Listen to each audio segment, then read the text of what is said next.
The will was read on a Tuesday, and by Wednesday everyone in the village of Marlow-on-Trent agreed that Eleanor Whitford had been cheated. She sat in the solicitor's narrow office above the chemist's shop, listening to Mr. Pemberton clear his throat for the fourth time, and felt the particular quiet that comes when you already know how a thing will end. Her cousin Damien sat across the room in a suit that cost more than the solicitor earned in a month, one ankle crossed over his knee, his phone face up on the armrest. Beside him, Aunt Cordelia clutched a handkerchief she did not need. "To my grandnephew, Damien Ashcombe Whitford," Mr. Pemberton read, "I leave my residence at Heathstone, my investment holdings, my interest in the Whitford mill, and the remainder of my liquid estate." A pause. "To my granddaughter, Eleanor Margaret Whitford." Damien glanced up, faintly amused. "I leave the shop at number 11, Cobbler's Row, and its full contents, in the certainty that she alone will understand what it is." That was all. The shop at number 11 was a joke, and everyone in the room knew it. It was a dusty, listing, two-story building at the dead end of the oldest lane in the village, its windows soaped over for 15 years, its sign so weathered you could no longer read what it had once sold. Eleanor's grandmother had owned it the way one owns a regret, quietly, and without explanation. People assumed it was full of broken furniture and damp. "Well," said Aunt Cordelia, dabbing, "that seems fair given everything. Eleanor was hardly here, was she? Off doing whatever it was she did." What Eleanor had done for 11 years was work, but she did not say this. She had learned long ago that explaining yourself to people who have already decided who you are is like pouring water into sand. "I'm sorry, Ellie," Damien said in the tone of a man who was not sorry at all. "If the shop's too much trouble, I'll take it off your hands. Couple thousand, clear the rubbish out. Save you the bother of the council fines, those old buildings, you know, liabilities." "That's kind," Eleanor said. Her voice was level and warm, which seemed to disappoint him. "I'll think about it." She signed where Mr. Pemberton indicated. She declined the cup of tea. And when she stepped out onto the high street, into the thin gray light of a Midlands February, she did not feel cheated at all. She felt, for the first time in a long while, that her grandmother had seen her clearly. Eleanor was 34 years old. To the village she was the Whitford girl who'd gone off to university and come back odd, polite, watchful, working from a laptop in the corner of the Black Swan, vague about what exactly she did. The truth, which she'd never bothered to correct, was both more and less interesting than the rumors. She was a paper conservator and forensic document examiner. For 11 years she had worked for institutions that did not put her name on anything: National Archives, 2 auction houses, a museum in Florence, and, for 4 quiet years, a unit within the British Library that authenticated manuscripts and quietly flagged the ones that were forgeries. She could tell you the rag content of a sheet of paper by the way it took light. She could date a watermark to within a decade by red iron gall ink that had faded to nothing under the right filter, and recognize the particular tremor of a forger's hand trying to be still. She had come home 3 months ago because her grandmother was dying, and she had stayed because there was nothing pulling her back. Now she stood in Cobbler's Row with a brass key in her palm, looking up at number 11, and she understood that her grandmother had left her the one inheritance no one else in the family could possibly want, because no one else in the family could possibly understand it. The lock was stiff.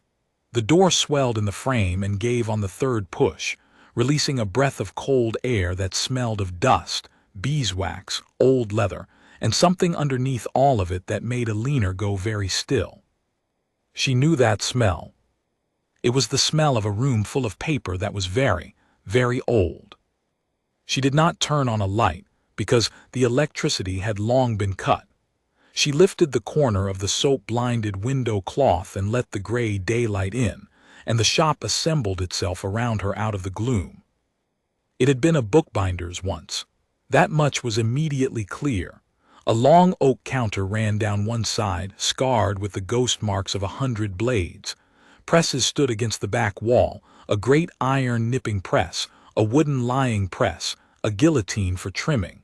Shelves climbed to the ceiling, and the shelves were full. Not of junk, of materials, bolts of bookcloth in faded colors. Drawers, when she eased them open, of marbled end papers, of gold leaf gone to dull foil, of bone folders worn smooth by someone's thumb. And books, hundreds of them, in every state of repair, some no more than loose gatherings tied with linen tape, some bound in calf so old it had crumbled to red powder. Her grandmother had been a bookbinder. Eleanor had not known. In 34 years it had never once come up.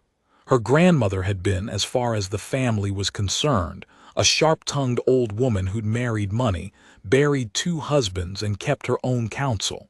The shop was that place she had. Nobody asked. Eleanor moved through it slowly, the way she moved through any archive, touching nothing she didn't need to. On the counter, weighted under a flat stone, was an envelope. Her name was on it in her grandmother's spidered hand. Eleanor. She opened it standing up. My clever girl. They will have given you the shop and laughed about it, and that is exactly as I intended. Let them. What is in this building is worth more than Heathstone and the mill together, and the only person I have ever met who could see that is you. In the back room behind the press there is a cupboard. The key is taped beneath the 3rd drawer of the type cabinet. Open it carefully. Do not tell the family. Do not tell anyone until you understand what you are holding. You will know when you do. I am sorry I never told you what I was. I think I was waiting to be sure you'd become what you are. You did. Burn this letter when you've read it. There's a box of matches by the glue pot. Grandmother. Eleanor read it twice. Then she found the matches, and she burned it in the cold hearth, and she watched it curl to ash, because her grandmother had asked her to, and because 11 years of work had taught her that the people who tell you to be careful are usually right. Then she went to find the cupboard. The key was where the letter said. The cupboard was where the letter said. It was a steel document safe, fireproofed, recent. The one new thing in a room of antiques, set into the wall behind the nipping press and skinned over with old boards so it looked like part of the wall. Inside were 4 flat archival boxes and a 5th, smaller, that rattled faintly. Eleanor carried the first box to the counter, cleared a space, and lifted the lid.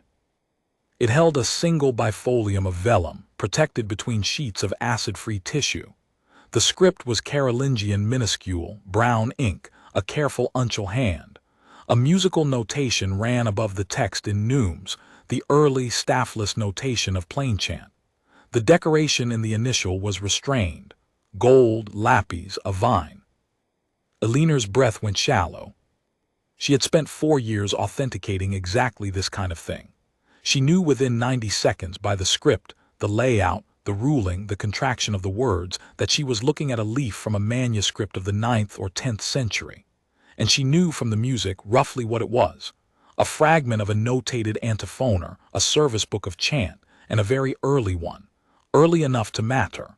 Early enough that fewer than a handful survived in the world. She did not let herself feel anything yet. She opened the second box. A charter Anglo-Saxon, with the cross-heavy attestation list of a real document, and a seal that was the wrong color. A forgery, but a period forgery, 11th century, made to defraud a monastery of land, which made it almost as valuable as a genuine one and far more interesting. Third box, a palimpsest, a leaf scraped clean and reused, the lower text ghosting through the upper in the slant light. Eleanor tilted it and felt the floor of her certainty drop away, because the undertext was older than the overtext, and the overtext was already very old. Fourth box, a single sheet of paper, not vellum, folded once, in a 16th century secretary hand in cipher. And the 5th small box, when she opened it, held a ring of brass keys, a ledger bound in black, and a USB drive. Eleanor sat down on the bookbinder's stool, in the cold and the dust, and understood that her grandmother had not left her a shop. She had left her a collection, and collections of this kind did not simply exist, unrecorded, in a dead-end lane in a Midlands village, unless something had gone very wrong somewhere, a long time ago. She opened the black ledger. The first entry was dated 41 years before. The last was dated 3 weeks before her grandmother died. Part 2. She read the ledger by torchlight that night in the flat above the shop, with the door bolted. It was not an account book.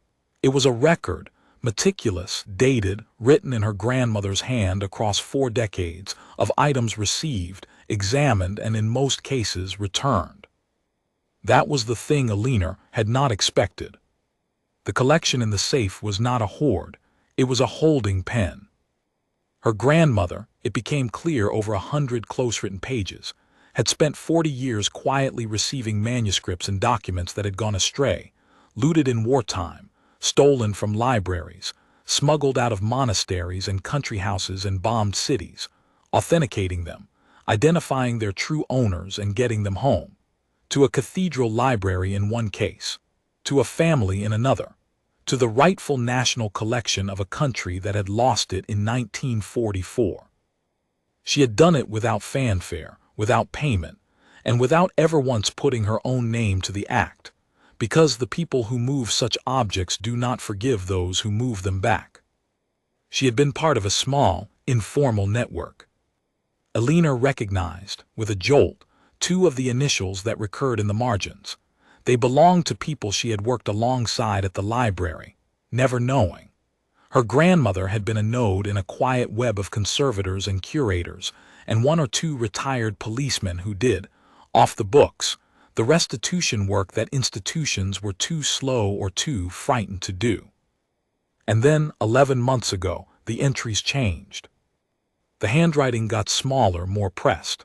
A name began to appear, always abbreviated, VH, and alongside it, a single recurring item, logged again and again, received and examined and not returned, held. VH brought the Aldhelm leaves again, insists provenance is clean. It is not. The Trier accession stamp is there under the wash. I can see the iron in it. He knows I can see it. That is why he keeps bringing them to me, to find out how much I can prove. And 3 weeks before the end, VH has offered to buy the shop, through a property company, but it is him. He does not want the shop. He wants the safe, and he does not know I know that he knows it exists. If I die, it goes to Eleanor. She is the only one who can finish this. God forgive me for leaving it to her. She is the only one who can. Eleanor sat very still. VH. She did not yet know who VH was, but she knew now 3 things her grandmother had needed her to know. There was a manuscript, the Aldhelm leaves, that did not belong to the man who possessed it. That man wanted this shop, and the safe inside it, badly enough to court a dying woman for it. And her grandmother had left the proof of his theft in Eleanor's hands, knowing it would make Eleanor a target, because there was no one else in the world she trusted to use it. The USB drive, when Eleanor finally nerved herself to open it on her laptop, held scans. High-resolution, multispectral scans, the kind you take when you want to see what's under the surface of a page. Her grandmother had photographed the Aldhelm leaves before she returned them to VH, and she had photographed them in ultraviolet and infrared. And there, glowing on Eleanor's screen in false color, plain as a signature, was the thing the human eye could not see in ordinary light. An accession stamp, washed out chemically by someone who knew what they were doing, Stadtbibliothek Trier, and a shelf mark. The Aldhelm leaves had been stolen from a German civic library, and someone had spent a great deal of money making them look as though they never had been. She did not sleep. By dawn she had a plan, which was simply the plan she always used. Find out what is true, document it past argument, and let the truth be heavier than the people who'd rather it weren't. She began with VH. It took her 2 days and a great deal of cross-referencing the ledger against public records before the initials resolved into a name. And when they did, Eleanor put down her pen and looked at the wall for a while. Victor Hale. Sir Victor Hale was not a name you found in the gossip columns. He was a name you found in the small print, on the boards of 2 auction houses, on the advisory council of a national museum, on the list of donors whose generosity had bought wings and reading rooms and, evidently, a great deal of silence. He was a collector of medieval manuscripts, celebrated for it, a man who lent treasures to exhibitions and gave gracious interviews about the duty of the private custodian to preserve the past for the nation. He had a knighthood. He had, Eleanor discovered, an exhibition opening in 11 days at the very museum whose advisory council he sat on, Hands of the Scribes, a private passion, the centerpiece of which, according to the museum's own press release, was a recently acquired and previously unknown fragment of an early copy of the works of Aldhelm of Malmesbury, c. 900. The Aldhelm leaves. He was going to display them, publicly, as his own clean provenance triumph in a national museum in 11 days. And the only person alive who could prove they were stolen was a woman he believed had inherited a derelict shop and no idea what was in it. Eleanor closed her laptop and made herself a cup of tea and thought, with the cold clarity that had always frightened the few people who'd seen it in her. He buried my grandmother 3 weeks ago, and he thinks that's the end of it. It was not the end of it. Part 3. The first approach came 4 days later, and it was gentle, as these things are at the start. A man named Croft came to the shop. He was pleasant, 40ish, in a good coat, and he represented, he said, a heritage property company interested in sympathetic restoration of the older buildings in Marlow-on-Trent. Number 11 was structurally significant. They were prepared to be generous. 40,000, well above market for a building in that condition, and they'd handle the contents clearance themselves, no trouble to her. She needn't even sort through the old rubbish. That's very generous, Eleanor said, making him tea he didn't want, the way she'd watched her grandmother's killer make tea metaphorically for 40 years. Can I ask, why this building? There are 3 empty shops on the high street in better condition. Croft's smile didn't waver. Character, he said. The lane it photographs well. Eleanor handed him the cup. Only, the high street ones would photograph better, I'd have thought. This one's at a dead end. A flicker, small, but she was watching for it. I'll need to think about it, she said warmly. It was my grandmother's. Sentimental, you understand. Of course, he left a card. He did not drink the tea. The second approach came 2 days after that, by letter, from a firm of solicitors, raising the matter of outstanding structural liabilities and potential enforcement action by the local authority regarding number 11, and noting that their client remained willing to relieve Eleanor of the burden. The third approach was Damien. He turned up at the shop on the Sunday, hands in his pockets, doing his impression of warmth. Ellie, look, I've had a bloke on to me. Seems there's interest in your shop, decent money. I told him I'd put in a word, family to family. He looked around at the presses, the shelves, the centuries of someone else's craft, and saw none of it. Honestly, you'd be mad not to. What are you going to do, sell old books? What did he offer you? Eleanor asked. Sorry. To put in a word, family to family, she smiled. It's all right. I'd want a finder's fee too in your position. Damien's face did something complicated. I'm trying to help you. I know, she said gently, and let him believe she'd believed him. When he'd gone, she stood in the doorway and watched the lane, and across the way, in a parked car that had been there since morning, a man lowered a phone he'd been holding up toward the shop. So they were photographing the building, the entrances, the windows, the alley behind. They were not any longer trying only to buy it. Eleanor went inside and bolted the door and made 2 telephone calls. The first was to a woman named Priya Anand, who had spent 6 years as Eleanor's supervisor at the British Library and now ran the manuscripts department at one of the colleges in Cambridge. They had not spoken in 2 years. Priya answered on the third ring. "Eleanor Whitford," she said, "I assumed you died or gone into the private sector, which is worse." "I need an hour of your time and your absolute discretion," Eleanor said. "And I need you to tell me before I say anything else whether you still believe what you used to believe, about sending things home." A silence on the line. "Then, what have you found?" "Not on the phone." "Come Tuesday," Priya said, "and Eleanor." "You sound like someone who's just understood she's in trouble." "I have been in trouble," Eleanor said, "since the day my grandmother decided I was the only one who could finish this. I'm only now finding out what this is." The second call was to the Stadtbibliothek Trier. Part 4. Priya Anand looked at the multispectral scans for a long time without speaking. They were in her office, door locked, blinds down, the scans laid out on a light table and mirrored on Eleanor's laptop. "You're sure of the wash?" Priya said finally. It was not really a question.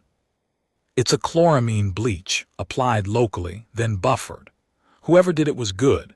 It wouldn't show under normal light, and it wouldn't show on a quick UV check either, because they knew to neutralize the fluorescence afterward.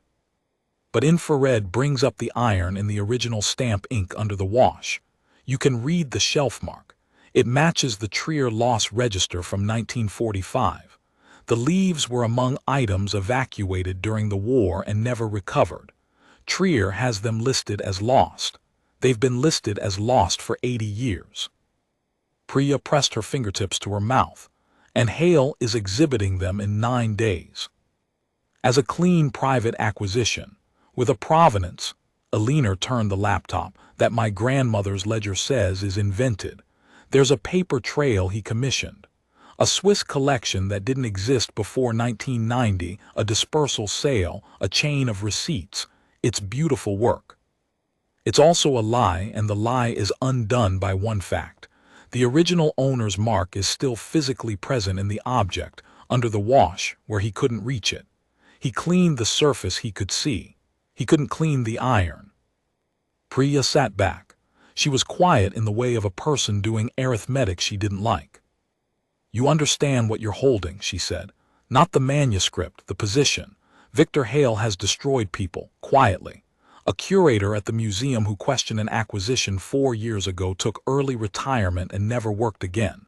A journalist who started asking about his Swiss provenances had a very bad year. He gives the museum money.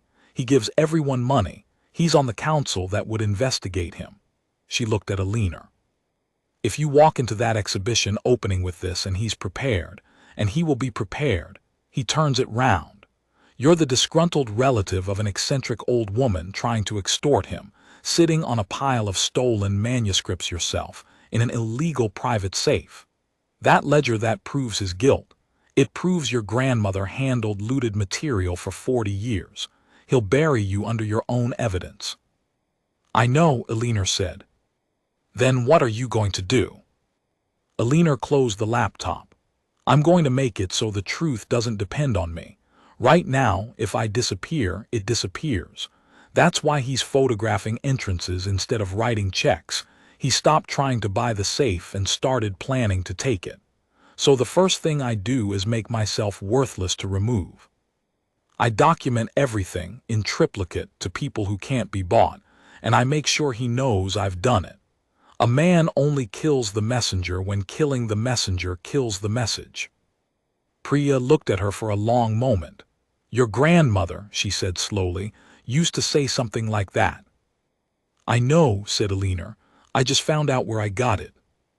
The next 9 days had the shape of a held breath. Eleanor worked.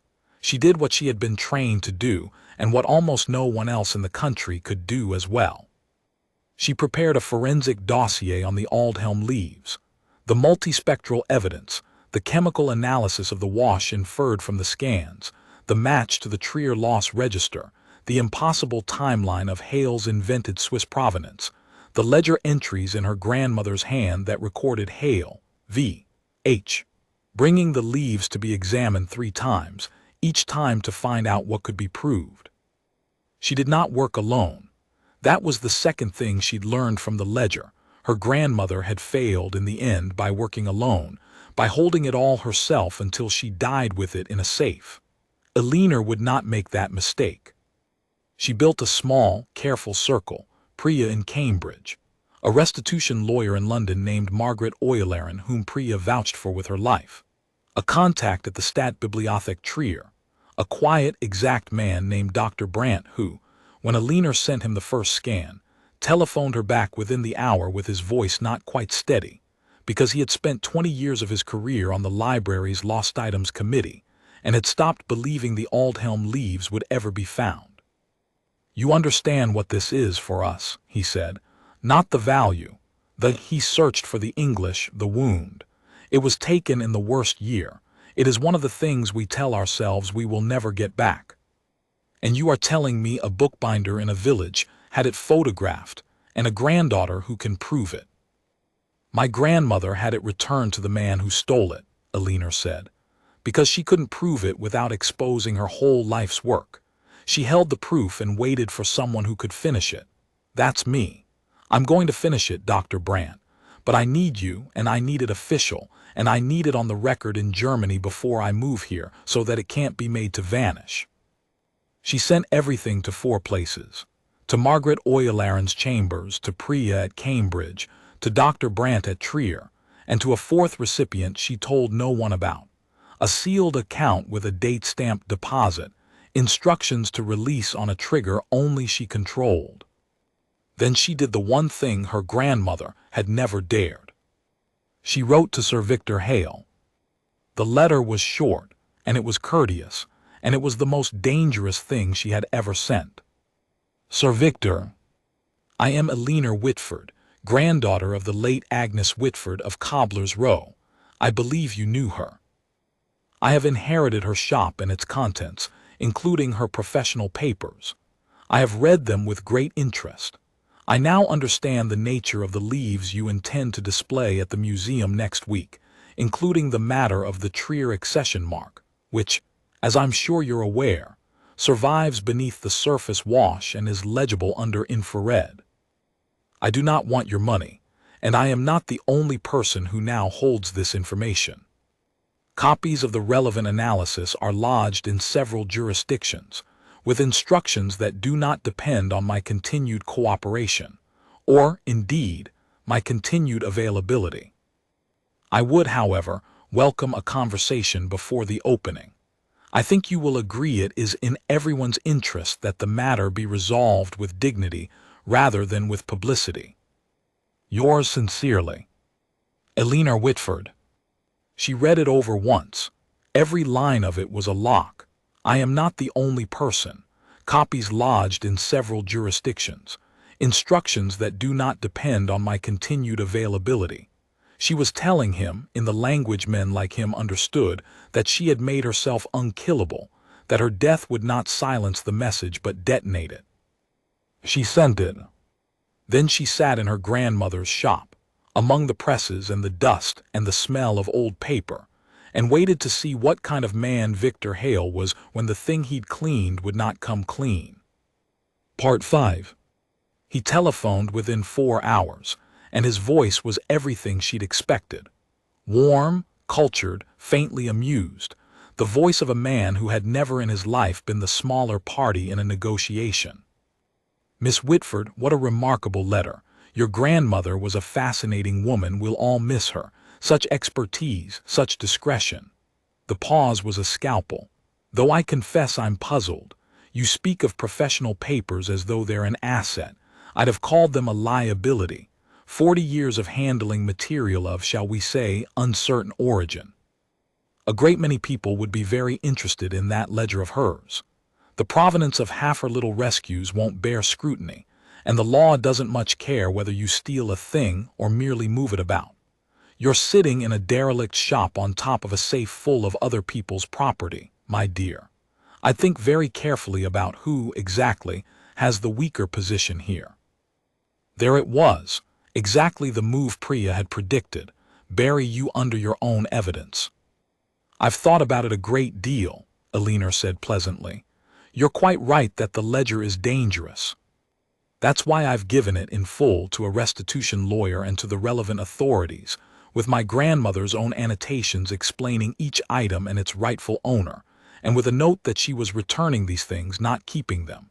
40 years of getting stolen manuscripts home, Sir Victor, documented in her own hand. It's not a confession. It's a record of 40 years of quiet honesty. I'm told it will read rather well. She let that sit. The only item in it that was not returned to its rightful owner is the one you brought her. The Aldhelm leaves. The ones you took from a German library that has them listed as a wartime loss. The ones you're about to hang on a wall. The silence on the line was no longer amused. You'll never prove the wash was deliberate, he said, and his voice had changed register, dropped its warmth like a coat. Old manuscripts are cleaned, conserved. It's routine. A faint stamp under infrared proves nothing about intent. It proves the leaves were in Trier's collection in 1939, Eleanor said. Trier will reclaim them on that basis alone. They don't need to prove your intent, only their ownership, and the mark does that. Your intent is my grandmother's ledger, which records you bringing the leaves to be examined 3 separate times, each time asking specifically what could be detected under multispectral imaging. An innocent man asks an expert to confirm a treasure. You asked her, repeatedly, to tell you how visible the evidence of theft was. That's not the question of a man with clean hands. She paused. I'd like that conversation now, Sir Victor, the dignified one, because the alternative is that you stand up at your own exhibition opening next Thursday in front of the press and the museum's trustees and the German cultural attaché, who, I should tell you, has been invited and present as the jewel of your private passion, an object I will prove on the spot was looted in 1945 and laundered by you.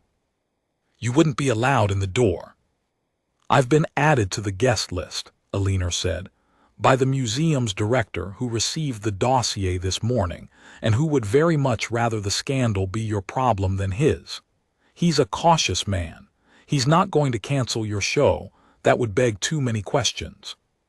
He's going to let it open, and he's going to stand at the back and watch what happens, having privately decided that whichever of us survives Thursday night is the one he was always on the side of. She smiled, though Hale couldn't see it. You've spent a great deal of money making people decide not to look, Sir Victor. The trouble with that is it works right up until someone makes looking the safer choice. I've just made looking the safer choice for everyone in that room except you. For a long moment he said nothing. Then what do you want? And Eleanor heard, under the 2 flat words, the sound of a man who had finally understood that he was not, this time, the largest thing in the room. I want what my grandmother wanted, she said. I want them to go home. Part 6. He did not surrender, of course. Men like Victor Hale do not surrender, they maneuver. In the 6 days before the opening, 3 things happened. First, the local authority issued an emergency dangerous structure notice on number 11 Cobbler's Row, requiring immediate inspection and threatening compulsory entry. It was, Margaret Oylerin confirmed within a day, baseless. The building was sound, and it was withdrawn the moment she wrote to the council pointing out, with the polite ferocity for which she was apparently famous, that the notice had been requested by a councillor who sat on the board of a property company linked to Sir Victor Hale, and that this fact and the notice were now part of a documented pattern of attempted interference with material evidence in an international restitution case. The notice evaporated, but Eleanor understood the message. I can reach into your village. I can put men in your shop with the law's blessing. She moved the contents of the safe that night to a bonded conservation facility Priya arranged, and left the empty safe standing open behind the press like a sprung trap. Second, a story appeared in a mid-market paper, not the front page, just an item in a diary column, about an inheritance dispute in a Midlands village, in which a reclusive antiques dealer was said to be sitting on a hoard of questionable artifacts and feuding with her own family over a will. It named no names. It didn't need to. It was a ranging shot, a softening of the ground, so that when Eleanor made her claim it would land on an audience already primed to think of her as grasping and strange. She recognized her cousin Damien's fingerprints on the family feud angle and felt, distantly, sorry for him, because he had taken Hale's money for a quote and did not understand that he had just made himself a witness. Third, on the Tuesday, 2 days before the opening, a man tried the back door of the shop at 2 in the morning. Eleanor was not there. She had moved into the flat above the Black Swan precisely because she'd expected it. But the alarm she'd installed, a good one, with a camera, sent the footage to her phone, and to Margaret, and to the police, and the man who had gemmed the back door of number 11 and stood in the empty shop staring at the open, gutted safe, was photographed clearly enough that Margaret's investigator identified him by Thursday morning. He had done private security work. One of his 3 previous employers, through 2 intermediary companies, was Sir Victor Hale. By Thursday morning, in other words, Eleanor Whitford had not a manuscript and a theory. She had a manuscript, a multispectral proof of theft, a foreign library's formal ownership claim, her grandmother's contemporaneous ledger, a withdrawn malicious structural notice traceable to Hale, a planted smear traceable to a relative on Hale's payroll, and an attempted break-in by a man on Hale's payroll, all documented, all witnessed, all lodged in 4 jurisdictions. She had done what she always did. She had made the truth heavier than the man who'd rather it weren't. She put on a plain dark dress, and her grandmother's only ring, and she drove to London. Part 7. Hands of the Scribes. A private passion opened at 7 o'clock to 400 people, champagne and a string quartet. The great gallery glowed. Along its walls, in climate-controlled cases lit like reliquaries, lay the treasures of Sir Victor Hale's celebrated collection, and at the far end, alone in a case of its own, under a single warm spotlight, lay the Aldhelm leaves.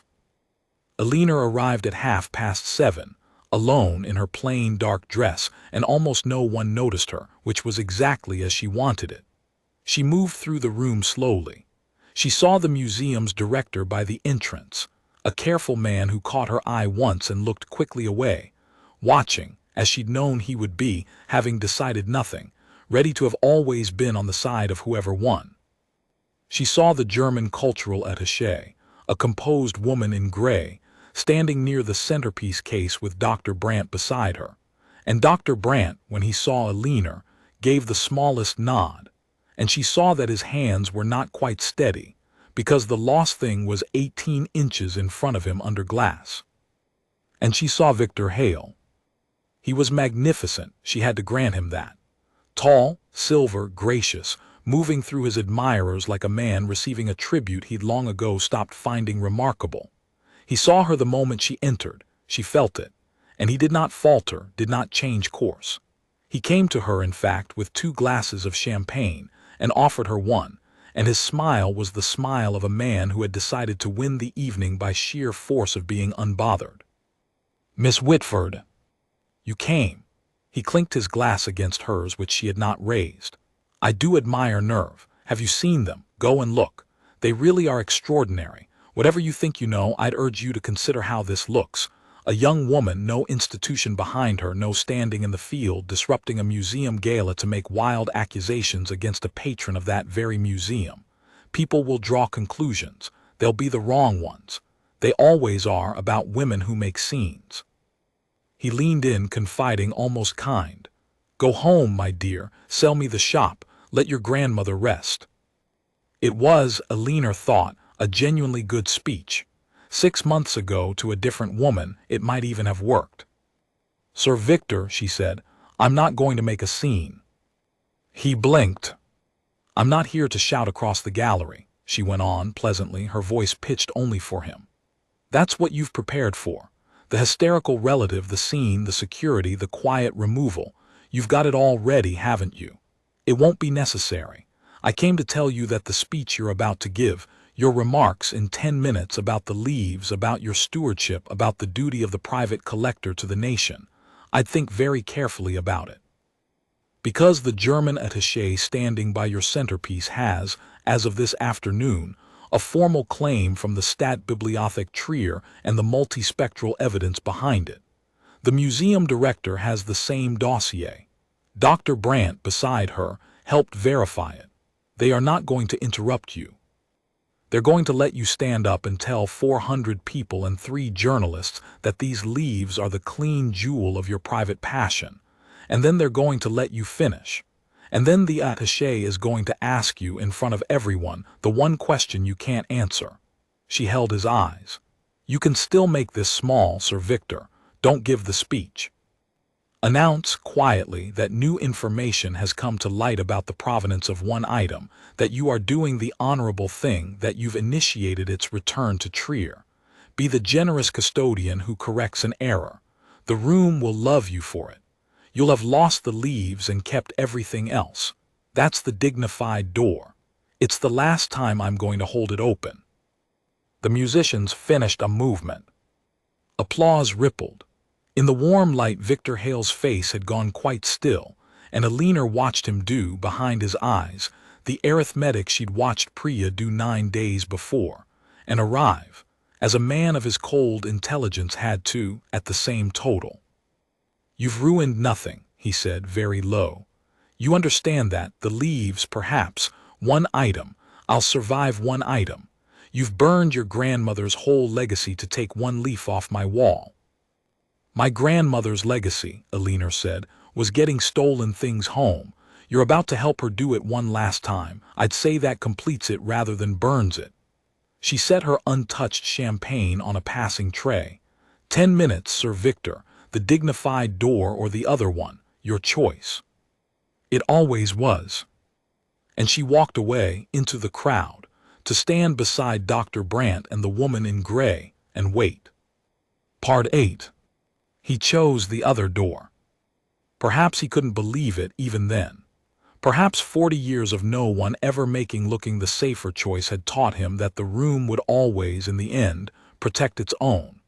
He climbed the small dais by the centerpiece case at 8 o'clock, and the quartet fell silent, and 400 faces turned to him, and he gave the speech. It was a beautiful speech. He spoke of the scribes who had bent over these pages in candlelight 1200 years before. He spoke of the duty of the custodian. And he gestured to the case beside him and spoke of the leaves of Aldhelm, acquired through the discerning patience of the private collector, brought home at last to be shared with the nation. And the word home hung in the warm air, and Eleanor felt Dr. Brandt go rigid beside her. He finished to applause.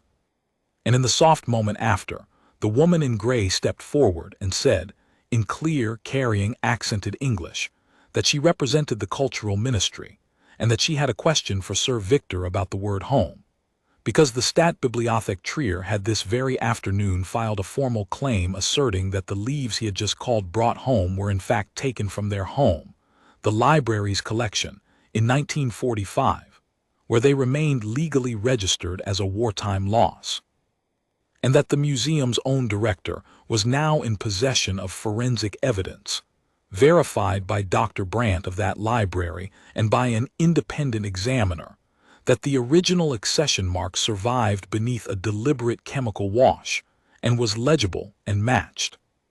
She said it without heat, which was worse than heat. She said it the way you read out a sentence.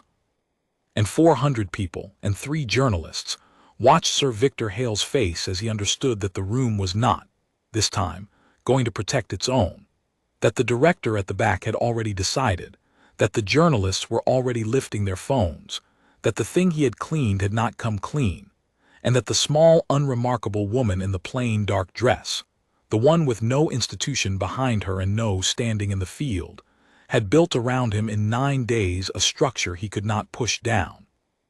Because she had not made it depend on herself. She had made it true, and then she had made the truth heavier than him, and then she had simply opened a door and let him walk through the wrong one of his own free will. He said something. It didn't matter what. The evening was already over, and so, in every way that counted, was Victor Hale. Part 9. The unraveling took months, not minutes. It always does, but it was thorough. The leaves of Aldhelm went home to Trier in the spring. Dr. Brandt sent Eleanor a photograph of them back in the library's reading room, in their proper case, under a card that named the bookbinder Agnes Whitford among those who had made their return possible. He had insisted on the name. He said the dead should be in the record too. The forensic dossier, once the attaché had spoken, could not be unspoken. The museum, to protect itself, opened the books Hale had funded it not to open, and what was in his Swiss provenances did not survive the looking. 2 other items in his collection went home as well, to a chapter library in the north, and to a family in Krakow who had spent 3 generations not quite believing. The man who had broken into the shop gave a statement in exchange for leniency. The counselor who had filed the false structural notice resigned. The knighthood became, by the summer, a matter for a committee, and committees of that kind do their work slowly and without mercy. He was not imprisoned. Men like Victor Hale rarely are. Their crimes are too quiet and too cushioned by lawyers. But he was seen, which for a man whose entire power had been the purchasing of other people's decision not to look, was the heavier sentence. The wings still bore his name on their plaques for a while. Then, quietly, they didn't. Damien came to the shop one gray morning in March. He stood in the doorway among the presses he had once called rubbish, and for once he didn't perform anything. "I didn't know," he said, "what it was, any of it. I took his money for a quote in a paper, and I told myself it was nothing." He looked at her. "She left it to you because you were the only one who'd understand. I used to think that was an insult to the rest of us. It wasn't, was it? It was just true." "It was just true," Eleanor agreed, not unkindly. "Are you going to sell?" "No," she said. She looked around the shop, the long oak counter, the iron press, the shelves of bookcloth and gold leaf, the smell of beeswax and old paper that she now knew was the smell of 40 years of quiet, unsigned honesty. "I'm going to finish learning what she knew. There are still things in the ledger that haven't gone home yet. That's the work, I think. That was always the work." Part 10. She reopened the shop at number 11, Cobbler's Row, in the autumn, a year after the will was read. She did not advertise what she really did. To the village she became, gradually, the Whitford woman who'd restored the old bindery, who took in damaged books and brought them back, who was polite and watchful and vague about the rest. The same things they'd always said about her grandmother. She found she didn't mind. There are forms of being underestimated that are simply privacy by another name, and she had learned the difference between a person who doesn't see you and a person you have chosen not to explain yourself to. Priya sent her the difficult cases now, the manuscripts with washed marks and convenient provenances, and the faint iron ghost of a truth that someone had paid good money to bury. Dr. Brandt wrote at Christmas. Margaret Oyelaron sent her clients. The quiet web her grandmother had been a node and still held, and Eleanor was a node in it now, doing off the books what institutions were too slow or too frightened to do, getting stolen things home. On the wall behind the counter she hung the one photograph she kept of her grandmother, sharp-eyed, unsmiling, 80 years old, a bone folder in her hand. People assumed it was sentiment. It was a reminder. They will have given you the shop and laughed about it, and that is exactly as I intended. Eleanor had thought, that first cold February day, that her grandmother had left her the one inheritance no one else could want because no one else could understand it. She had been right, but not in the way she'd known. The inheritance was not the manuscripts in the safe. It was not even the skill, the eye, the 40 years of method. It was the lesson, which she now understood her grandmother had spent a lifetime trying to teach her, without ever once saying it aloud. That the world is full of people who decide what you are worth by what they can see of you, and are almost always wrong. That being underestimated is not a wound to nurse but a tool to use, a quiet from which you can do the real work unobserved. and that in the end the only power that cannot be bought, smeared, broken into, or made to vanish is a true thing, documented past argument, placed beyond the reach of any single hand, including your own. The dusty old shop held an unbelievable power. The village still said sometimes, half joking, not knowing how right they were. It held the truth. And it held a woman who knew, at last, exactly what she was for.